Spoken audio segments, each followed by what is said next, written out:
my fellow Americans and other people. Hey, listen, so finally, after all this time, we're going to talk about Spectre and Meltdown. I mean, it took that long to kind of ramp up to it. So hang around, and we'll talk about Spectre and Meltdown at long last.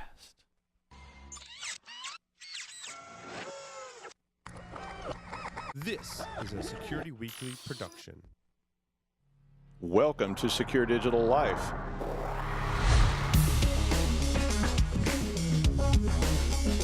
And you type in AAA porn or whatever it is you're typing in. I'm sorry. I was at a PG show. And I'm really excited to be here. I'm glad you're here because somebody needs to know what's going on. That's right. Okay. So Now somebody has to drink this. It's another day. It's another episode. Yeah, he's looking at the wrong camera. Oh, you put my camera over here. Basically, forget you ever saw that. I think actually forgetting you ever saw that would really be a good idea at this point.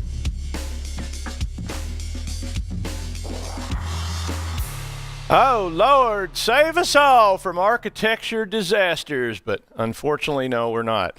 So this happened. We brought this happened a while ago, but Google started looking at architecture, and they started evaluating it with their security group, and they immediately started uncovering architectural flaws in design. Now, if you've watched any other shows, you've been listening to me for a while, we've been talking about the architecture stuff, which I call the Leo problem, which was about people designing things a long time ago, that becoming sort of mainstream things, and those mainstream things then extending into the future when we have a different perspective. So people were designing architectures way back in the 60s, and not that the stuff that's compromised was designed in the 60s, but people were designing architectures back then, and the sort of methodologies that were going on to design those architectures have persisted because it's a very slow process to get people all to change the way they look at things with security, because no one thought about security of CPUs, no one thought about security of hardware back in the 60s, 70s, 80s, 90s, because no one really considered that there was going to be this massive threat. The first time I started doing pen tests against a place I worked, I almost got fired because the attitude of the board was we should not be documenting these kind of problems. That is not something we want to put out there for people to take advantage of. And at the time, and that was in the 80s, at the time, that was almost an argument that could be made, was security through obscurity was going to protect you. But we were already back then seeing threats, and I got interested in the threat to our mainframe because I watched the movie War Games. Do you want to play a game?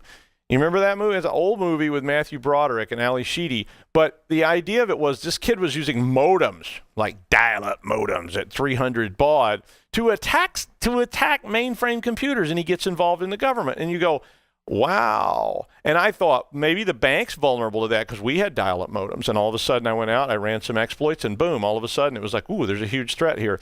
But convincing people of that all the way from the top to the bottom of these organizations is very, very challenging. So anyway, two main CPU manufacturers sort of got caught up in this. And you may be saying, wait, Doug, what other CPU manufacturers are there? And the answer is, yeah, both of them. Intel and AMD. And I used to build a lot of AMD machines, even though they were hotter, but they were cheaper than Intel. But then I started building Intel machines again, too. And I like both. They both make nice products and whatnot. But Intel basically got jumped on by Google because Google went in and they found that there was a flaw in the architecture of the processors. And that's not what you want to hear, because architecture is really tough to change. And it wasn't just one processor or two processors. It was like basically all processors till way back. So like 20 years worth of processors have architectural flaws built into them. So we have to talk about a few more things, and then at the end of this, hopefully I can have you caught up on what Spectre and Meltdown really are. So one of the things that comes into this, and we've talked about buffer overflows, we've talked about linked list extensions and stack overflows. Now we have to add a few more terms to this picture, and then we'll start to begin to grasp what these things. And you see why this is so hard? You guys are all smart. Somebody has to go convince the Congress of this. Yeah, that happens. Somebody has to convince the board of directors, and you can imagine what that's like. So the first part of this problem revolves around the idea of caching. Caching is essentially where you go in as a designer and you set aside some space so that you can quickly recall various things. So stuff that you use all the time, and it's very reminiscent of the real world. So you set your coffee cup on your desk so you don't have to get up and walk across the room to get a drink of coffee. That's caching. You took some coffee and you transported it from the coffee pot, because otherwise you could just put your mouth under the coffee pot and drink directly from the tap, which sounds like a pretty good idea, but don't try that at home. So you put it here. You've cached it. You put it right here so it's convenient and you can get to it quickly. And that's one thing that CPUs do.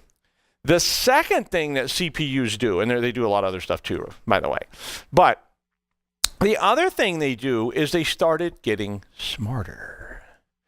And by getting smarter, what they started to do was to think about, what if I could figure out all possible outcomes in advance? So I know I may have to calculate 2 plus 2 and 2 plus 3 and 2 plus 4 and 2 plus 5. What if, I don't know which one I'm going to want to use, but I just went ahead and did those computations while I'm not doing something else. And this kind of calculation is another type of caching. And so I used to work at a truck stop, if you can believe that. And I worked at a lot of weird places, but I worked at a truck stop for a while, and it was very interesting and enlightening. But one of the things I had to do all the time was it would get very, very busy. And all these trucks would pull in, and the truck drivers are all big and tough and threatening and scary, and they're really, they're all wired because they've drunk like 900 cups of coffee and they got frustrated. And you were trying to make things happen very quickly, and you would get just almost overwhelmed, and the phones are ringing, and everybody, there's 25 or 24 fuel pumps out there that all, trucks pulling on both sides of 24 pumps, and they're all yelling and screaming because they want to hurry because they get paid by the mile and all this other nonsense. One of the things I had to do was we had to compute discounts, and I want to use this to describe what caching and this sort of speculative computing is. I had to compute all these discounts, and different companies that use this truck stop all came in, and each one of them got different fuel prices than was what on the sign. Just like when you go to one of these discount houses out in town, or you go to BJ's Warehouse or somebody, hey, BJ's, you could sponsor the show for that, thank you. And you go out and, the sign says $2.45, you pay $2.17. Well, we had all these different prices for different companies, and it changed almost every day. So every morning at like 4 a.m., somebody, usually me, climbed up on this big tall sign by the freeway and changed these big huge letters in the wind. It was great. Yeah, it was, there was no safety stuff. And you had to compute these different discounts. And if they'd been real simple discounts, I probably could have done it in my head. If it had been 1%, 10%, or, even if it had been a few more, I could have done it in my head. But it wasn't. It was like, oh, these people get 2.5, and these get 2.375, and these get 1.64, and just all these, like really out of my league mathematically, couldn't do it. I could have put a calculator there. Absolutely, I had one. But the problem was trying to do all that while the phone's ringing and people are yelling at you about something, and they're trying to rip you off, because that was the other thing they did, was try to con you. So what I did was I actually took a card, and every time I started work, I would sit down with the card and I would look at today's price, and I would go in and compute all the different discounts and put them on this card and stick it down. They didn't want you showing other people what other people got. And I would take the card and I would put it down on the shelf so that nobody could see it. I could look down and see it, but nobody else could. And this is such a great analogy for these two exploits that I remembered it when I was actually reading through, I was reviewing to do this show. And I was reading through these exploits, and I was like, this is like at the truck stop, because I had something I didn't want anybody to see, but I needed it. And so I put it in a kind of hidden place that they couldn't see standing at the counter, but I could see it. So the caching part of it is just the fact that I did it. I did all this stuff there. The other part of it was computing in advance what I might need. One of those trucks may never even show up. They may never come in to the shop that night, but I wanted to make sure if they did, I didn't have to stop in the middle of everything and try and calculate these computations. This is caching, and it's also speculative execution. which sounds really cool. Speculative execution then is the CPU making a decision to compute different trees in advance just in case they need to use them. It's exactly like my little card I had on the shelf at the truck stop. And exactly like that, I did not want anyone to see it. So Spectre ends up revolving around those things. The other piece of this, and we'll talk more about it, but the other piece of this is called protected memory.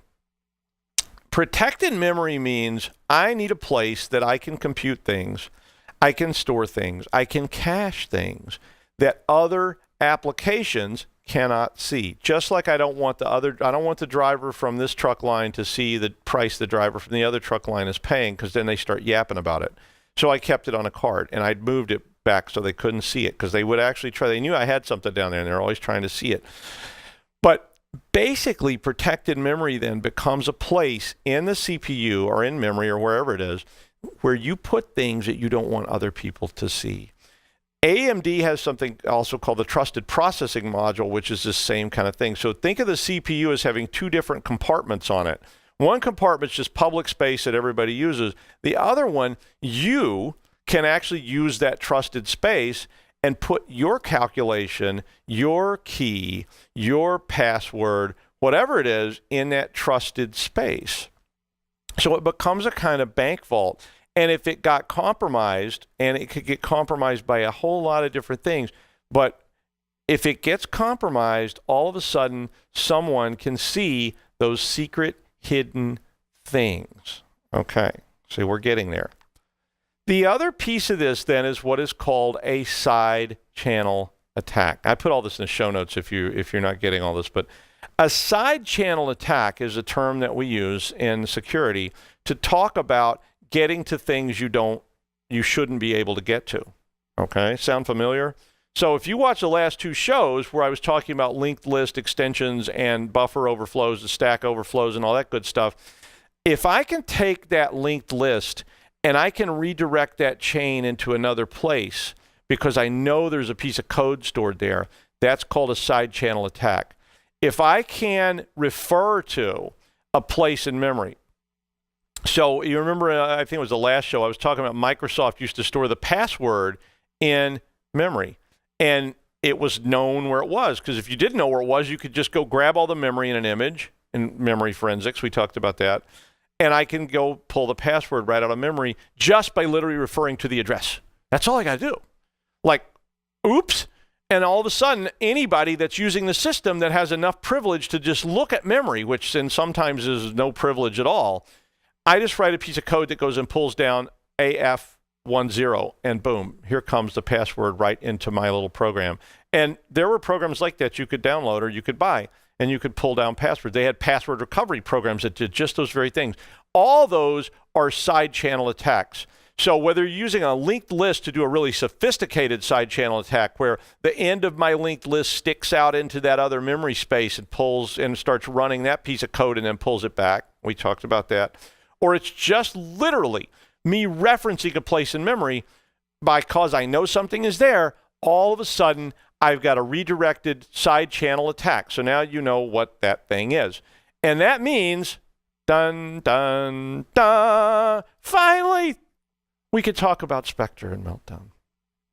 So Spectre and Meltdown became there's really three different things that are going on in these two named exploits. Primarily, it's all related to stack overflows and side channel attacks.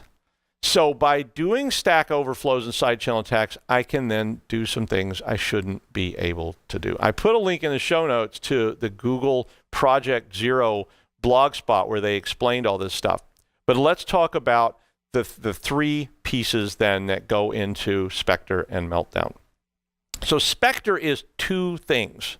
So there's two different pieces to this thing that allow you to actually see things that maybe you really shouldn't be seeing.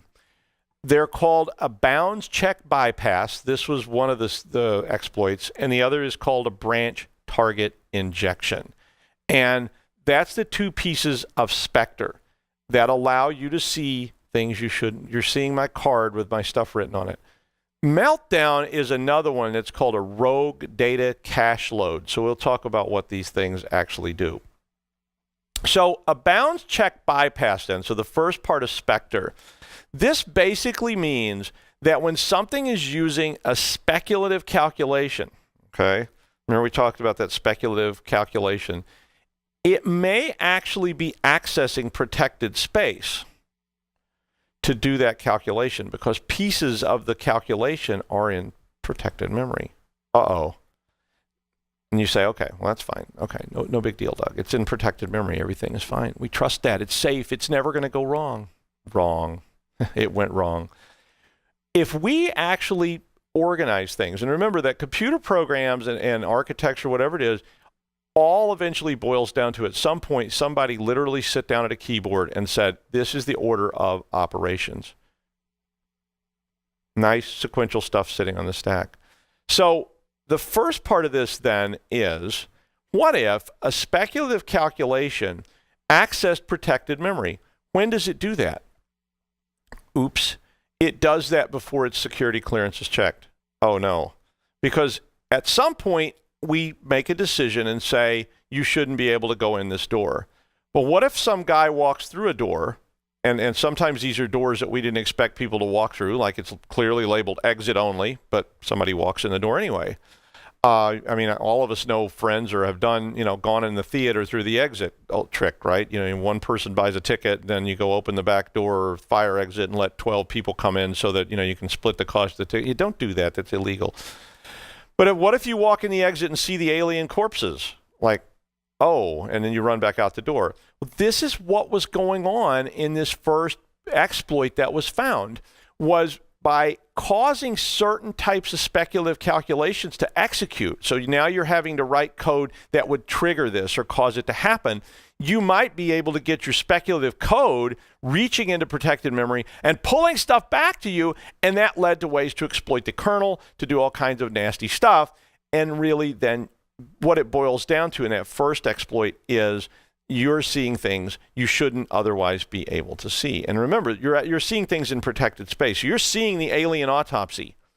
The alien autopsy is going on, and no one wants you to see it, so they said, top secret, no one allowed. And you just happen to walk past that wide open window that's there and look in and go, is that like a alien on its table? And they're like cutting it open and like blue stuff's, oh, wow, man. And then, of course, they take you off and shoot you in the desert somewhere. The second part of Spectre then is using this and influencing it by some other process. So this is the manipulation part. So the first part of Spectre is about being able to get the speculative code information, and the second part is about influencing the speculative code. So the speculative execution is going on. You're going to try to trick the CPU into doing some speculative execution so that you can see. Make sense? So you have to set up a situation where you create a speculative execution that can then reach into protected memory and see things it shouldn't otherwise see because the security clearance hasn't been checked in the first part. And if we can cause that thing to modify its behavior, all of a sudden, our second piece of code can reveal the secret alien autopsy that was stored in the protected memory problem. And the way I described this in my truck stop model was I don't want people to see it, so I put it on the shelf down below. So protected memory. But I'm the only bounds checking that's going on there that keeps the truck drivers from leaning over the counter and looking at my list or walking around the counter and saying, hey, what's this? Why are they paying this? And I have to pay that, blah, blah, blah, blah, blah. The branch target injection then is really, in that model, more of a social engineering attack where one of the truckers comes up and says, hey, somebody just puked in the bathroom. And you go, oh, let me go check that out. And the other guy goes back and takes a picture of the stuff that's taped to the shelf so they can make a better argument. And that's at two pieces of Spectre. There are some limitations on that. Spectre is tricky to execute because it really means you have to know some things. You have to know what speculative executions are going to happen, and you have to be able to get your code into a place on the system where it can be executed. So this is a bit tricky to do. It is an exploit. It is a threat. It is dangerous, but it's a more contained threat, I think, than what Meltdown really ends up looking like. Meltdown is basically a lot simpler than that, and it's a lot easier to do. We talked a lot about these, what I call linked list extensions or linked list overflows. And by taking my linked list and telling it to redirect, or taking someone else's linked list and telling it to redirect, creates a side channel attack. If that side channel attack can be executed and I can pull all that information together, basically then what happens, especially if I'm using these speculative executions and other things, I may be able to just reach out and grab something that I shouldn't otherwise be able to see.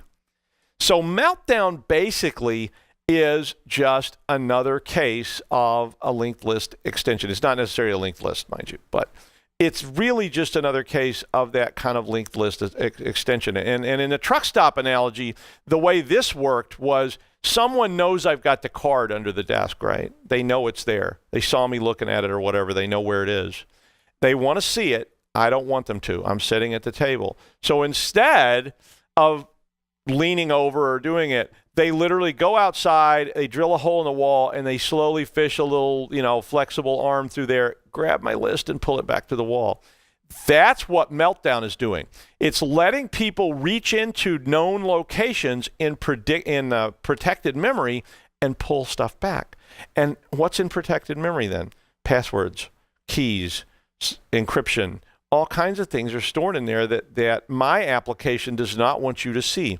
Your application can just sit there and run. And the real problem with Meltdown then becomes, I can literally do this with my malware that I put on your machine and pull this down. And that makes Meltdown a much larger threat than really what Spectre is. The good news is Meltdown is the worst of the two. So Meltdown is definitely the one that was easy to do.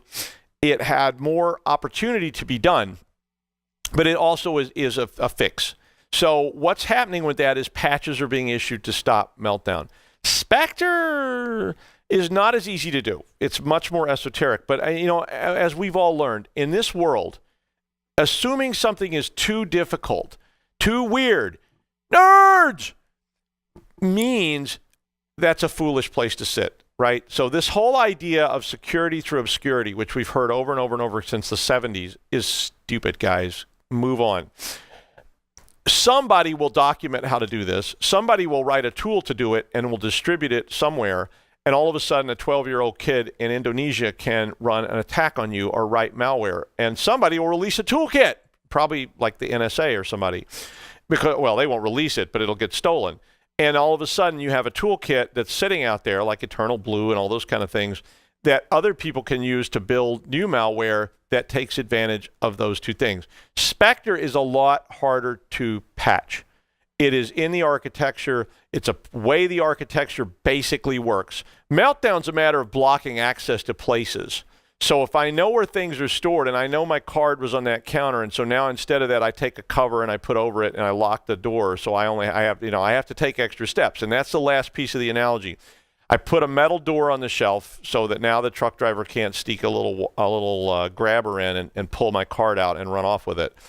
Now I have to unlock the metal door and open the metal door every time. And this was one of the big concerns about fixes for all this stuff. The idea that all of a sudden we have additional layers of software. The whole point to all this speculative execution and all this architecture design was speed and efficiency. The more stuff we bolt on in front of that, the more metal doors we have to open every time we want to reach into protected memory. It means speed starts to suffer. So there's a lot of people discussing how much of an issue this is actually going to be. Well, exploits are going to surface. There's going to be problems. What should you do? And we'll wrap it up. 1, patches. You need to evaluate patches. I hate to tell you, especially if you're an enterprise, if it's just you at home, well, you can kind of do this, but you are going to be impacted by this. And at home, you may not even know. If you're running massive server farms, it could actually have an impact on the way you do business because you may suddenly see a performance decline. Does that mean you shouldn't patch? Probably not. One thing we've learned about exploits is once they're known, once they're out in the wild, people will use them. And you don't want to be that person that's still running Windows NT 4.0 5 years after they pretty much decided it's an incredible big mess of security problems. and you're still running it, because every little sweaty hacker on earth will be sitting somewhere in their little basement room going, oh baby, he had patched his CPU. You know what I mean? So think about that. You need to patch this stuff when the patches are available. Should you worry? Of course you should worry. That's why you're watching this show. If you weren't worried, you'd be sitting on a beach somewhere drinking those umbrella drinks and getting really drunk and molested and all that kind of stuff and buried in a hole somewhere. Okay, see, I'm always paranoid. Spectre does require malware to be installed. So your hygiene, your anti-malware, malwarebytes.com, whatever, antivirus, all this stuff acts as good hygiene to help prevent this kind of stuff from getting installed on your machines. Good hygiene doesn't just stop at anti-malware. Phishing, all these things are ways to get this stuff on your system. I don't care how good your anti-malware is. Somebody can phish you if you pick up the phone and say, oh, really, officer friendly? I didn't realize I owed the IRS a lot of money. Let me give you my bank account right now. Let me download your Log Me In tool so that you can fix my machine. Right. If your users are going to keep putting risky stuff on your machine, you're screwed. So tough. So how about this question? Should I replace my motherboard with AMD? That was what somebody asked me right away. They were like, well, Doug, you used to like AMD. I guess I should just switch to AMD. Sorry. AMD has a very similar, it's not the same vulnerability, but it is a similar vulnerability. So is the answer, we just can't win? We should just all like throw ourselves on front of the subway? Don't do that. Or if you do it, don't say I told you to do it. But I mean, at the end of the day, all these vulnerabilities are always going to keep surfacing. And as we find them, fixes start getting put in place to do this. In the short run, yes, you should worry. In the long run, hopefully, we find better ways to do this, and we start to thwart some of this stuff.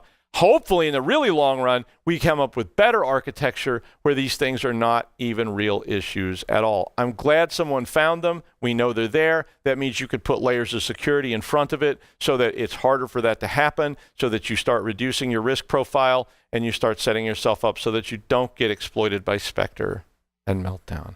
Whoa, that was a lot. 3 weeks worth. Thanks for watching. Hang in there, and we'll see you next time.